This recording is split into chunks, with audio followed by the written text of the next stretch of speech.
Good afternoon, everyone. Welcome. My name's David Chow. I'm the Chief Marketing and Strategy Officer at Elation, and it's my privilege to welcome you to this afternoon's discussion, where we're going to take an inside look at the data discovery and governance journey of one of the world's most iconic brands, Swire Coca-Cola. In this session, we'll hear more about how the data team applied a manufacturing and product mindset to their data, the business outcomes that enabled, and how, with Elation support, they have transformed how they work with data across the enterprise. I'm very excited to be joined today by Bharti Rajan and Gordon Bonzo from the Swire team. Let's go ahead and meet them. Bharti and Gordon, thank you so much for joining us. All right, thank you. Hi, I'm Gordon Bonzo. I'm the Senior Manager of Enterprise Data Management at Swire Coca-Cola USA. I lead the data governance team, which includes data quality and data literacy for the enterprise. Hi, everyone. Thank you for joining us. My name is Bharti Rajan. I'm the Vice President of Enterprise Data and Insights at Swire Coca-Cola USA. I lead everything related to data management, from data engineering to data governance to master data to insights, so the whole suite of end-to-end data and reporting. To get us started, you've heard of Coca-Cola. It's an iconic brand, as David mentioned. It's something that everyone in this room has probably heard of. What you probably haven't heard of, maybe show of hands, have heard of Swire. How many of you, other than the people really from the Coke ecosystem, know of Swire? Not a lot. So we're going to play a quick video that really talks about what Swire is and how Coke is. And then I can share a little more tidbits about what Swire Coca-Cola is, and then we'll get into the discussion. We are Swire Coca-Cola USA. The Coca-Cola part of our name is probably familiar. But what is Swire Coca-Cola? Swire Coca-Cola USA manufactures and delivers the world's greatest beverage brands to 31 million consumers across the American West. We have the largest footprint of any bottler in the US. So Swire, it's a huge footprint, 30 million, almost 1 in 10 customers in the US. Can you tell us a little bit more about that size and scale? Yes, absolutely. 50 plus brands, so we're known for Coke, but we also brand partner with Body Armor, Monster Energy, and a bunch of other brands that are really well known. So Smart Water is a brand of Coke, and so is Dasani. 250 plus products is what we distribute as well across our entire western part of the country. So Swire is one of the top 5 bottlers for the Coke ecosystem in North America. And we primarily focus in the western part of the country with 13 states where we manufacture and distribute. We have 6 plants that manufacture, and we have 63 distribution centers. There's an interesting fact that I would want to share. Let's see if the audience can guess this. What are your guesses? How many cans of Coke is produced in a single minute per line? Any guesses? A little much. A little too much in a minute, but maybe we'll get there someday. Sorry, what was that? 1,000, okay. Anybody else?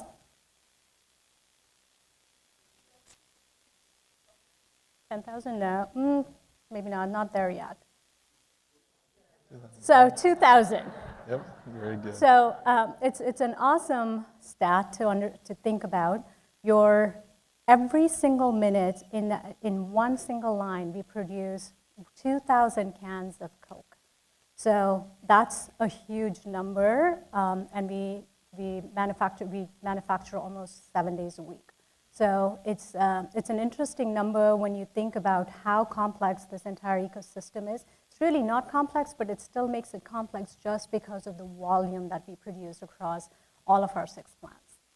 So there's this massive manufacturing, then the bottling, and then the distribution and retail. And with a lot of complexity comes a lot of data. Can you tell us a little bit about the data landscape at Coca-Cola? Sure. 30 million customers is what we serve in the United States. Again, we're focused just on the western part of the United States. From a data landscape point of view, we have all of the data, HR data to supply chain, to logistics, to sales data. We bring them all together, we consolidate it, and we make sure our end users, who are my stakeholders, who are my team members, we use that data in a way that we can make better decisions. So the complexity of bringing all of that data and making sure it makes sense. They're not siloed. They're not in a way where you're just looking at it from one point of view. Standardizing it, creating that foundational data model is absolutely critical, and it's something that we've been focused in on for the past 3 years. Yeah, let's go back to the start of the journey. I think you mentioned 3 years ago you joined Swire. And when you joined, you saw, I think, a gap between what the business partners that you mentioned wanted from the data and what your own data teams were equipped to support. Can you tell us a little bit more about that? Yep. So, great question, David. I think, back to about 3.5 years ago when I joined Swire, there was data. There was data in a consolidated place, but it really we didn't have a vision of having a foundational model that will serve every function of the business. There were challenges to getting to that foundation, but also challenges in terms of data quality, timely delivery of data. There were data trust issues, right? If my end users, my stakeholders don't trust the data, I'm really not doing a great job of then giving them what they want so that they can make better decisions. So these are at least some of the issues that we ran into, and then creating that path towards, we're going to start with a foundational data model, to creating the build in, having that trust built with our end users, and then making sure we have metrics to show that, hey, you can trust our data day over day, week over week, month over month.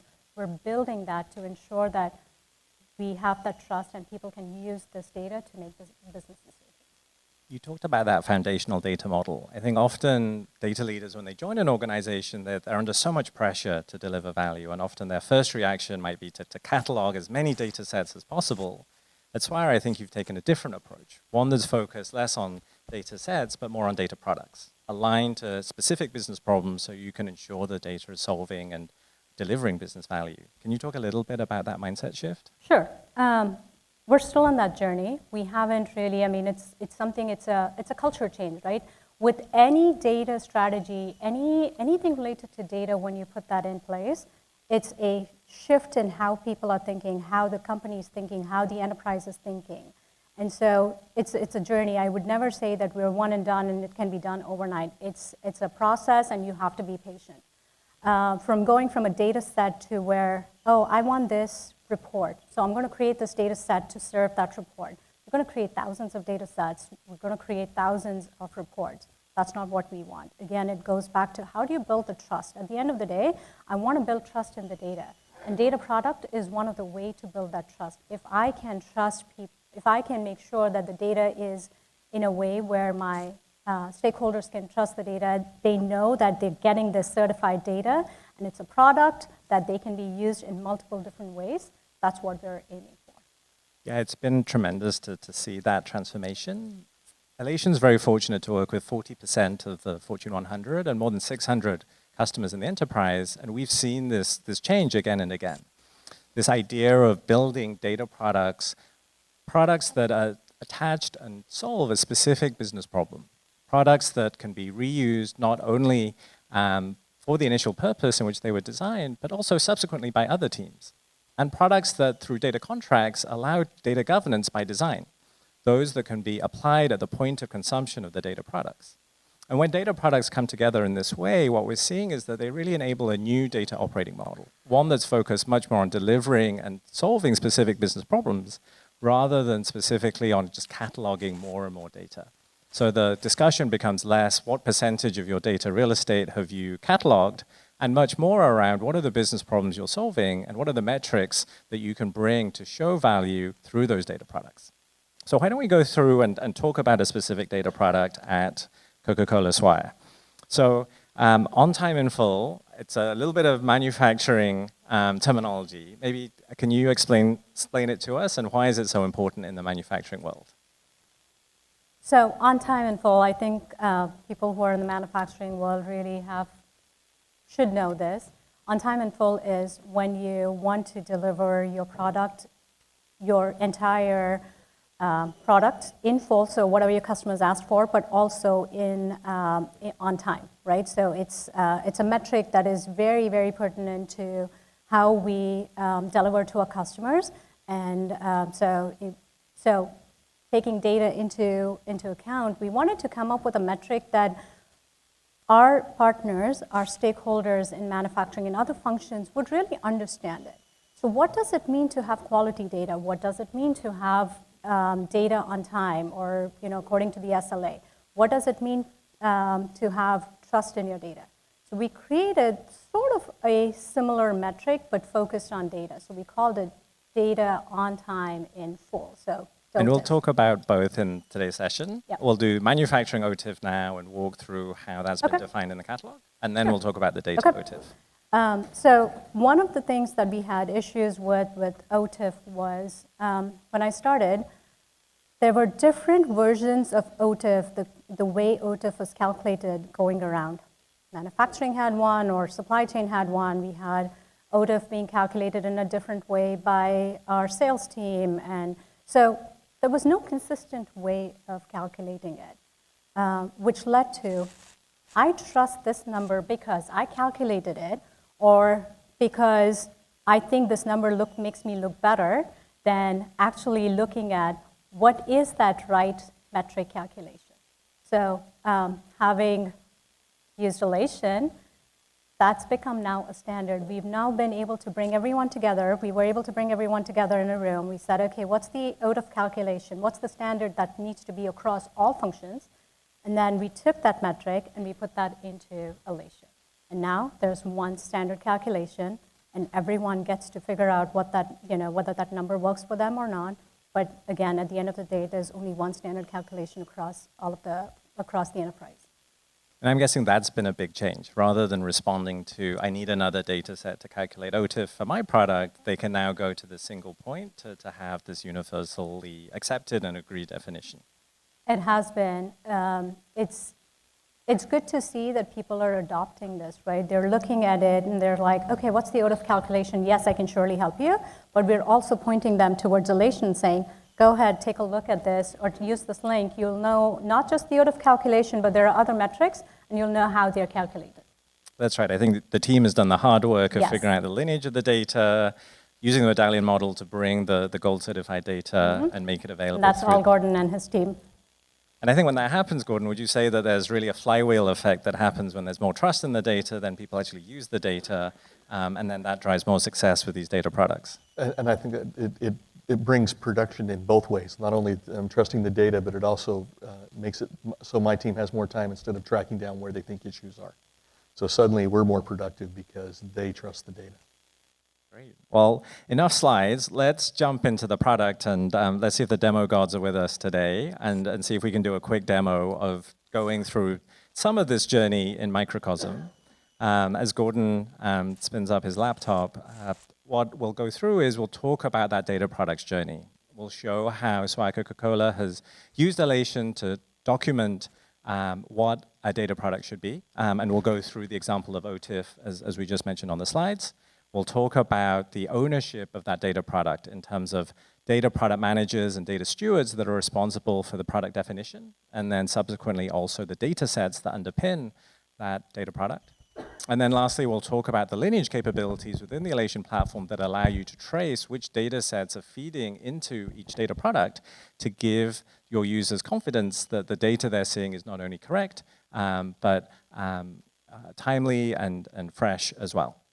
Gordon, over to you. Okay, excellent. All right, I want to mention a few things before we start this demo. There's a lot of work and effort that went into what we're about to look at today. There's a very complex environment. Nothing beats sharing an environment or a software with your 10 closest bottler friends and trying to figure out how things are supposed to go. It also, data comes from a lot of places, and that's where Elation really helped us out there. We have one thing at Coca-Cola that you would learn is, and it's probably the same in a lot of your areas also, is that you would never hear anybody say at Coca-Cola on time in full. The only thing you would hear is OTIF. And so there's a lot of acronyms, and we have to make sure that we're able to identify those. As we look at the documentation, we look at these other things, the hardest thing for us was process, to be able to get that right process in place, to record the right things, and make sure that what we do to get the right documentation, the right curation, is a part of people's processes and not something separate from, like not an extra data governance object at the end. So a lot of things that we have is all in our CI/CD. As we push code out, is part, those checks, that certification is all put in there. So that said, the last piece is, and really as we look at this, is how do you make things easy? That's what Elation is there to help you do. How to make things easy, because anybody, if you can make things easy, people look it up, people use the right definitions. If they can't find what they need, they're gonna go make their own. So that's one of the things that we've really liked about Elation. So we're gonna take a little example today of, I am a brand new supply chain data steward. And I have had the Senior Vice President of Supply Chain come to me and say, Gordon, these OTIF reports by plant look a little wrong. Well, I'm brand new. I don't know what OTIF is. So I'm going to come to the main screen here in Elation. This is the main screen. You can kind of see one of the things that we've done to make things really easy and to help reduce the kind of clutter around is try to have the right kind of links and suggestions for people to be able to find the information they need. And you know a little bit more about that as we go along in the demo. So for us, what's the first thing that we probably do? We're probably going to just come in here and say, okay, I need to know what OTIF is. So if we look at our search results here, you can see we have 605 search results. What are those pieces that we can do to make things easy for someone to be able to find what they need from OTIF perspective? Well, I'm somebody in supply chain, so there might be different definitions. I don't know for sure. So one of the first things I'm going to do to reduce that search count is I'm going to come here to our filters, and I'm going to say, let's filter it to just the supply chain. Well, that gets us down to 3. That's great, and I can see 2 here. One is a BI data source column. One is, I don't know, some sort of Swire IBP metric. I'm not 100% sure what that is. I can both see, I know they're both good because if you look, they have an endorsement check mark on them. That's to help guide people to the right selection. And since I'm mainly deal with, let's say, Power BI, I'm usually a report writer. Let's just limit it to business intelligence. So there we go. I'm down to 1. I'm feeling pretty good about what I've selected. So we can come in here, we're going to find out OTIF stands for on time in full. Okay, how do I calculate that? Well, since this is, I can see on the right here, this is a measure coming from a Power BI data set, coming from Snowflake data. And I can kind of see there's our data source, there's our category, and I'm thinking, okay, how do I actually calculate that? So I'm looking down here and I see this expression. That seems a little complicated to me. I'm new. I don't necessarily know what's in that. Let's see what else is on there. So we can see values. We don't have, because it's multiple values. You could have anything for an OTIF percentage. So source description calculates the on-time in full rate by dividing the sum of theoretical loads by the sum of ordered loads in the delivery execution table. Okay. What's a theoretical load? Are we doing theory now as we send the trucks out? So I'm probably going to come over here and say, okay, I need some additional information. So we're going to come to our metric calculation. This is what is, these metric calculations are what have been approved and certified by the data governance program of what the right combination is. So we can see here we have more information. We have a nice long description of what OTIF is. We have a little bit better, if we scroll down, we have probably a little bit better of what the calculation means, and we definitely get to find out what theoretical loaded means. We know it's not really theory, that it's like everything that should be, because there's a lot of, you think, hey, I'm going to send this out to the customer, whether they got what they ordered or not. There's a lot of nuance to that because there's a lot of situations where things come back or returned at different times. Things are sent to them that aren't part of an order, regular order. So there's a lot of nuances to that, and that's where we can find this particular piece out. Now, for me, I probably want to know a little bit more. You can kind of see, once again, we have our endorsements, so we know that's probably the right place to be. And we are in the metrics and calculations section. So we know if it's here in Elation in the metrics and calculations section, this is the right calculation to use. If we need to, we can sneak up, and maybe I might want to know a little bit more about what IBP is. So I can come back a little bit in our metric calculation and find out that because this metric OTIF is used by tons of different areas of the business, I can find out, hey, this is part of our integrated business planning. So we know those pieces there. Also, if we needed to, I'm able to put report links in here to be able to show what the right report is for if you want to be able to compare numbers, you want to have a report to be able to do that. Let's have a report that actually we know has been certified and is correct. So we're able to put those report links in. So if we wanted to look at a report, we could click that report link, but we can see what that looks like. Oh, sorry, I'm really not putting production values out here, so you can just see. I wanted to prove it out. So at the last step, we know we're researching an issue, and we know that we're researching an issue,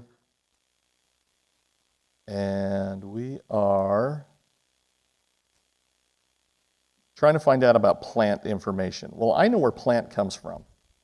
Plant comes from SAP.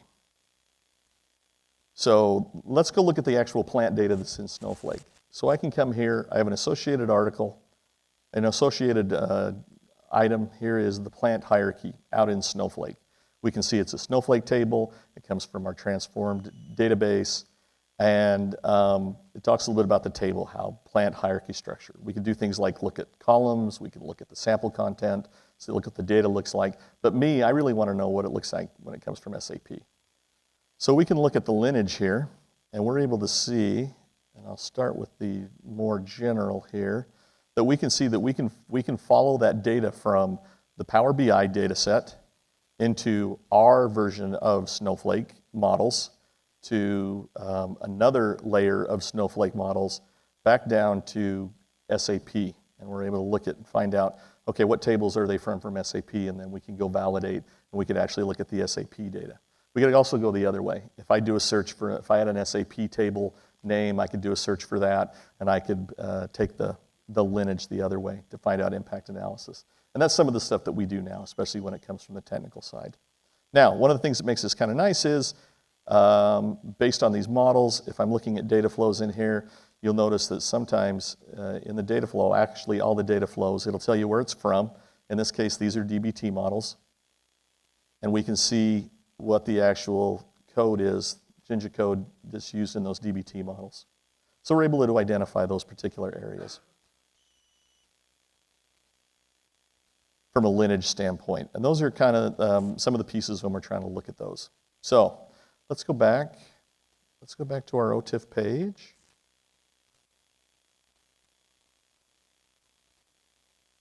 And we feel like we got a report that we can go run, we know where the plant hierarchy is, and we can go do our research. But that's kind of some of the things that we do from Elation standpoint. Fantastic. Thank you for taking us through that. There are a few things you mentioned I'd love to follow up on. Can we go back to the demo? Can you go to the homepage? Yes. The first thing that I wanted to highlight was the branding that you've used for your catalog. Can you tell us a little bit about what Chill is? So let's go to the homepage and we can read it. So we share an Elation instance with Coke One North America, and they have built, since they kind of administer it for us and we share along with that, Chill stands for Kona Hub for Information, Lineage, and Logging. So we just decided that we appreciate the work that Kona has done to put this implementation into play, and so we want to keep that Chill to kind of go along with it, especially when it comes from a branding perspective. So if messaging comes from Kona about chill, people know it's our chill and not something for Kona, especially when they're requesting access. Can I add one quick tidbit here?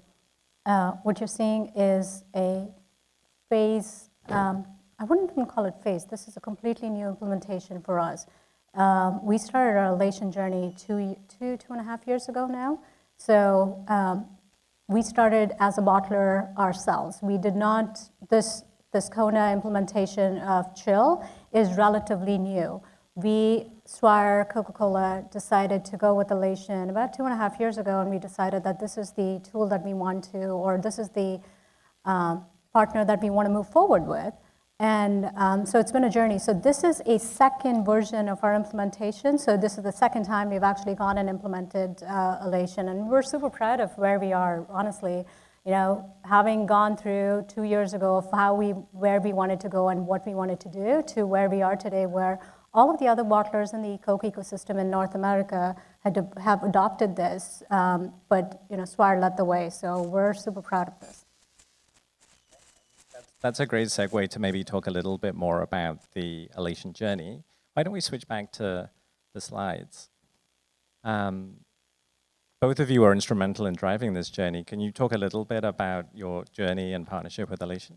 Okay, let's see. I started at Swire about 3 years ago, and as we've seen what the issues were, and as we talked about what are the ways to solve that issue, how do we solve this data trust issue that we have? The thought was the first thing that we want to do is let's make sure, how can you really have data quality and data trust if you don't know what the data is supposed to mean, what the data is supposed to represent?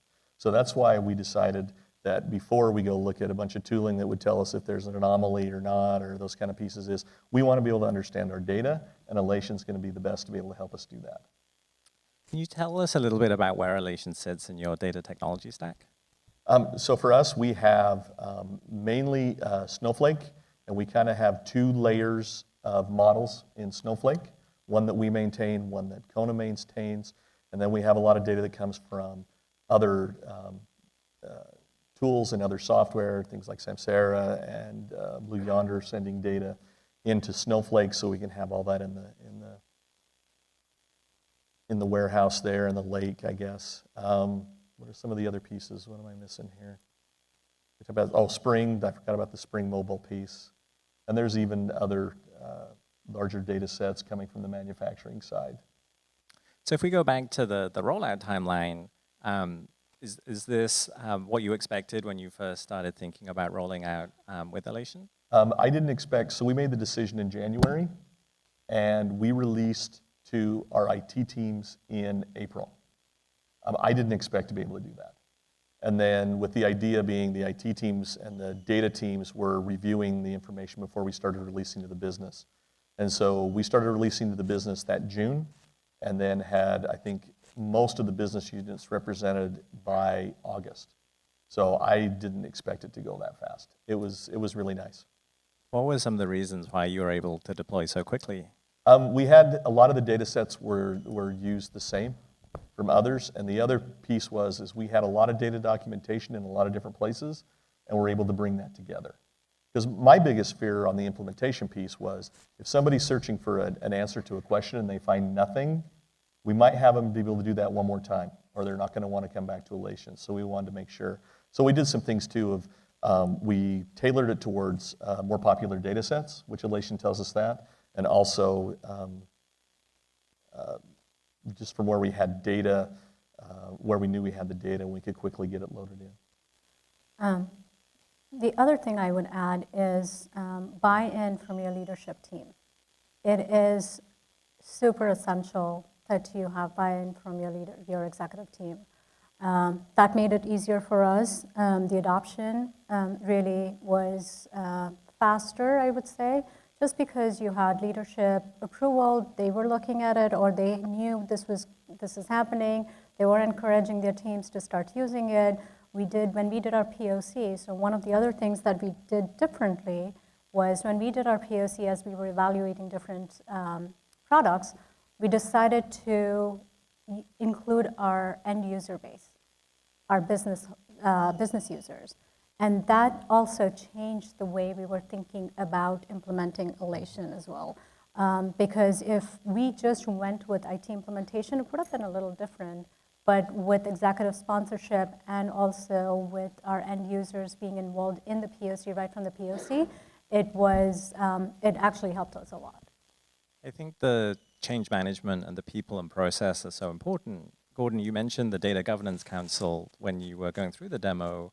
Bharti, can you maybe share a little bit about, Gordon, maybe can you share a little bit about the Data Governance Council and its impact on the success of the rollout here? Oh, I'm really excited to be working at Swire just because I've done 2 other data governance implementations before Swire, and this is the most support that I've seen from leadership. Our Data Governance Council is in every organization in the enterprise, and my favorite one is communication and PR. Never had that before, and if you think about it, it makes sense because you've got all those town hall meetings with numbers that they're putting on slides. We better make sure that we can answer and make sure those numbers are correct. But that's but we have been trying to tie everything that we do inside of Elation to a policy and a standard, and then all standards are enterprise-wide. So it's not anything specifically for the data teams. It's can these standards be followed by anybody in the org using an Excel spreadsheet, because everybody's doing their own data stuff. They're making their own Power BI reports and they're making their own Excel spreadsheets. How do we make sure that what they're doing we can maintain and record where we need to in Elation? Got it. Linking to that, we started to talk earlier about this idea of a data OTIF. I think all data leaders right now are under pressure to deliver business value and to show the outcomes that they're supporting, but yet it can be difficult to really articulate that when data teams are 1, 2, 3 steps removed from the final decision.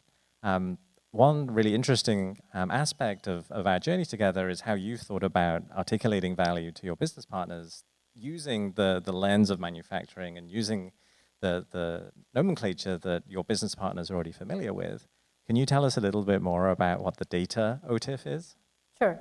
I know I started to talk about this a little ahead of time, but because I was excited. This is something that as we were struggling as we started this journey on data quality, data governance, data accuracy, timeliness, right? We struggled. I mean, the struggle was real in the sense that every day there would be an issue or a perceived issue, and we'd spend hours trying to figure out where the issue was. And so to get away from it or being proactive, really, we wanted to make sure that people trust the data at the end of the day, and we don't keep chasing this constantly. So someone on my team who's no longer with Swire, she's retired, she had this brilliant idea and she said, why don't we come up with something similar to OTIF, but for data? So that's how DOTIF or data OTIF came into the picture, honestly. And that's to make sure that we are giving our stakeholders, our end users, our data in full, as in with quality data. They have access to quality data. The data is available at the right time, in the right place, when they want it, how they want to use it. And how has it changed how you engage with your business stakeholders when you talk about the value of the investments and the value that your team's providing? I feel I'm being repetitive here, but it's still a journey, right? It's not that it's one and done, and it's magical land that we're in right now. But we've come a long way from where every day, Gordon can attest to this, and a few of my team members who are in the audience can attest to this, where every day we would spend hours trying to figure out where the issue was. That doesn't happen anymore because people trust the data and they say, oh, before they come to me or they ask me, hey, there's something wrong with the data, they actually make sure they go and they check other sources and make sure that, yes, there is really something wrong with the data before they come to me. So that quality of trust, making sure that they trust what I'm providing to them at the end of the day has really improved over time. There are quantitative success metrics like the data OTIF. I think often there are also qualitative success metrics, anecdotes or interactions that tell you that you're going in the right direction. Are there any qualitative anecdotes that you can share? I shared this with David earlier as we were talking, and one of the best things that happened to me, this is an individual, I don't see him often. He works out of a different office, and he was in town, and I just met him in the hallway, and we were just talking about it. Just talking, chit-chatting, how things are going, and then just as we were ending the conversation, he turns around and he tells me, Bharti, I have to tell you, Elation is the best thing that you guys have done. It's so easy. We're able to access Elation. I get the information that I need. If I have any questions after reviewing Elation, then I go to Gordon. But right now, it's just, again, it was unsolicited information, but it was really good to hear because now I know that we're going in the right direction because this is an individual that sits in the business, that uses the data day to day, and they know exactly where to go and get the information that they need. That's great to hear. And I think what's so powerful about that story is linking back to our earlier conversations around data products. This idea that you weren't just taking orders from the business, but yourself and Gordon and your whole team have thought very thoughtfully about that foundational data platform, the data model, and represented that in the data products that are ultimately the artifacts that these very excited business partners are consuming. So lastly, if we switch through these slides, many organizations attending Snowflake Summit may also be on their own journey as they think about their data discovery and governance transformation and thinking about how they might move forwards with procurement and selection cycles of the right technology partners. Can you share anything from your journey of how you thought about the selection and why ultimately you decided to choose Elation? I can go, and then Gordon can share as well. Okay.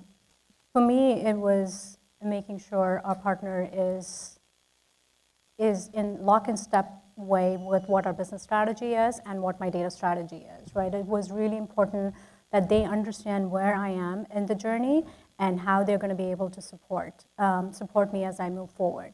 The other thing that is important to me is also having visibility into the product roadmap. What are they thinking? Are they thinking 5 steps ahead of me? Are they 10 steps ahead of me? Are they at a place where they can start helping me instead of me asking them questions? They can come to me and say, hey, is this, are you thinking about this? Have you thought about this? That's the kind of partnership that I really like to work with.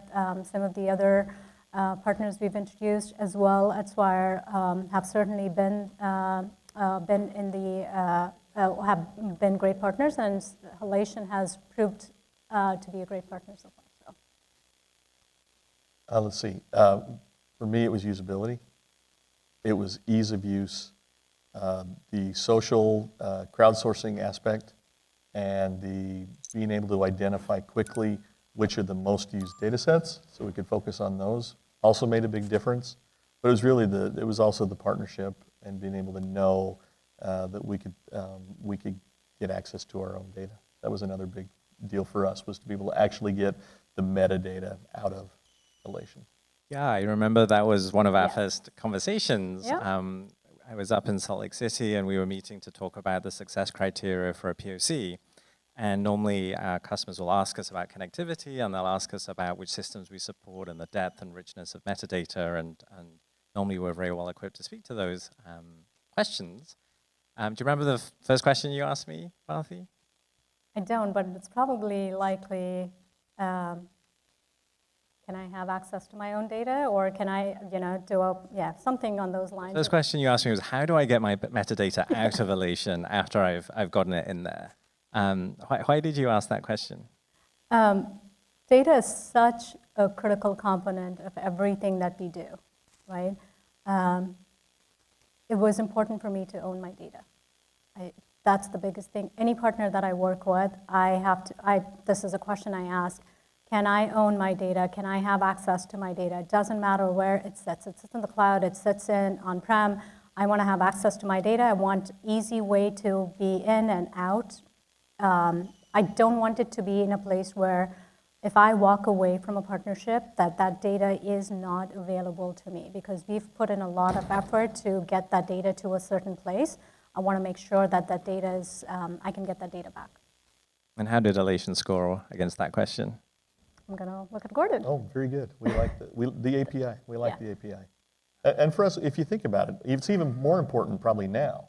Yep. I may have these, here I have all these terms and definitions and where that data sits at. I want to use it in a lot of places where we're using AI. So how do we get that in a place that we can do that? Obviously scored a lot high, a lot higher than all of the other partners we were considering at that time. But to Gordon's point, it's also important because of the change that we've made. We've gone from on-prem to where I had access to all of my data to cloud native with the Kona implementation. So it's been a change, and it wasn't as difficult for us to move from our instance to the Kona instance. Yeah, oh yeah, it was. We did a 6-week migration of our existing on-prem data to the cloud instance. So that means Elation has some great tools to upload data. Building on that, if we go back a slide, you talked about the importance of independence and platform neutrality. Swire has a very heterogeneous environment. There's Snowflake, as we've said, as a warehouse. There's also other data tools, maybe red-colored data tools as well, and Elation sits on top of both. Can you tell us a little bit about how neutrality and independence factored into your decision? Oh, it always has. Why would I want a data catalog tool that cannot connect to every place I have data? So for us, especially with the way data's coming in from large sources in other areas, we want to make sure that we can bring that together and be able to tie it to and have that lineage, because we have data that goes into Snowflake, out of Snowflake to another tool, back to Snowflake, out of Snowflake, back to another tool, then back to Snowflake. And so how do we maintain the lineage in that, just to be able to make sure that the calculations are what we expected? Lastly, you mentioned AI and the importance of metadata and enabling AI. As you look forwards to the next stage of your journey with Elation, can you give us a little sneak peek into what's next? Oh, all the cool stuff that's been announced recently. We'd like to be able to see what, especially from a data quality perspective, all the pieces of the AI, the name's slipping from my head right now, sorry. But it's all those kind of pieces, right? How do we really get it implemented for those data products? And you, Bharti? For me, it's anything we implement, I want to make sure that we're able to integrate it to Elation, right? So at the end of the day, it's a critical part of our technology stack, and how do we make sure that all of the data that lies everywhere, we're able to integrate it well enough so that every user, every team member, everyone in the organization has access to data at the right time and the right place and quality that they trust. Thank you. That's a great closing. At Elation, I think we've been so fortunate and blessed to be on this journey with you. And I think so many of the learnings that you shared today are reflected in our product roadmap. We've focused over the last couple of quarters on functionality that allows our organizations to easily build, deploy, and manage data products. We've brought in the power of agentic AI to automate away the manual and laborious work so that you can stand up your catalog much more quickly and create these data products more quickly as well. And we've continued to support independence and neutrality by joining the Open Data Product Specification, which is an open source Linux Foundation project that helps data product specifications continue to be open and interoperable.